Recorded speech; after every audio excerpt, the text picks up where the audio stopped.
एक लंबे समय पहले एक गांव में आदित्य और भावना नामक पति पत्नी रहते थे। उनका चित्रा नामक एक सुंदर सी बेटी थी। वो एक छोटी सी घर में रहते थे। आदित्य एक बहुत नेक इंसान था और जितना उसके पास था उतने में ही खुश रहने वाला था। वो पानी पूरी बेच के आए हुए पैसों से ही अपने परिवार की देखभाल करता था।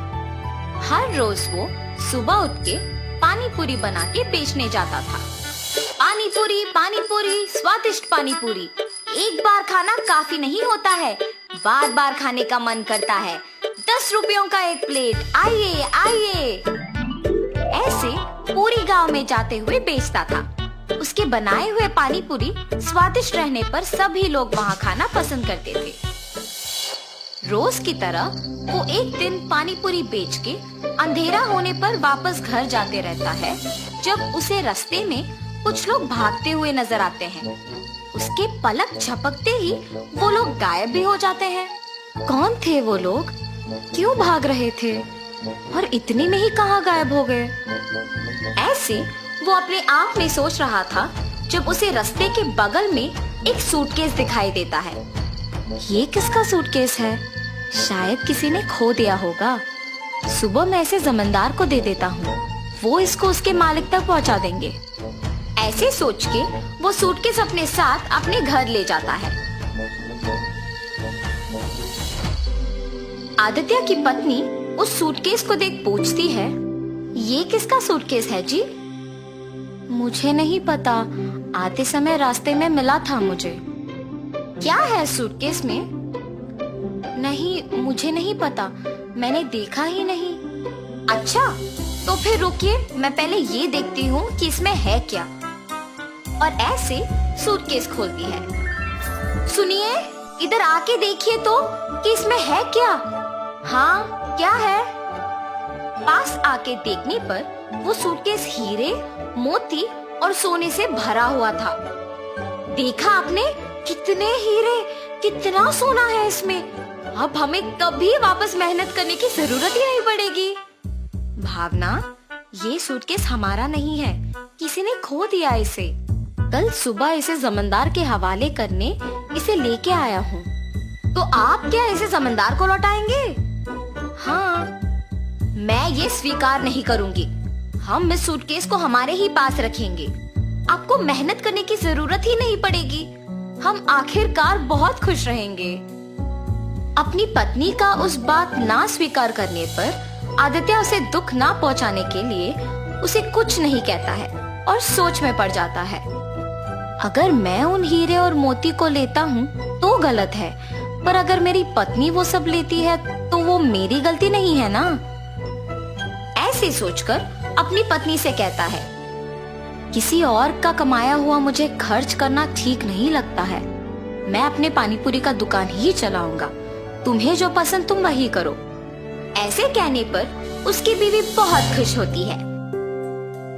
कुछ दिन बाद उसकी पत्नी मिले हुए हीरे, मोती और सोना बेच के एक बड़ा सा घर खरीदती है और वे सब उसी घर में चले जाते हैं। मगर आदित्य अपना पानीपुरी का व्यापार नहीं छोड़ता है।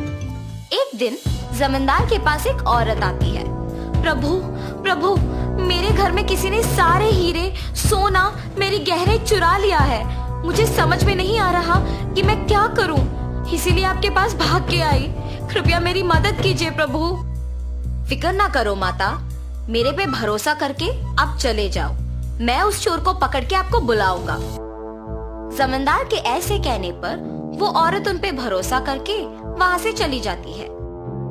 उसके बाद के कुछ ही दिन में जब आदित्य और उसका परिवार एक बड़ा घर खरीद के उसमें रहने लग जाते हैं, तो गांव के लोग में उन्हीं के बारे में खुसर पुसर शुरू हो जाती है। ऐसे ये बात जमींदार तक भी पहुंचती है। एक साधारण पानीपुरी बेचने वाला एकदम से इतना बड़ा घर कैसे खरीद पाया? पता नहीं प्रभु, किसी को नहीं पता। गांव के सारे लोग भी आश्चर्यचकित होके इसी के बारे में बात कर रहे हैं। ऐसे ही मैं सुन के आपको बताया। ठीक है, उन दोनों को इधर लेके आओ। जी प्रभु। जमींदार के कहने पर सेवक उन दोनों को उनके पास लेके जाते हैं।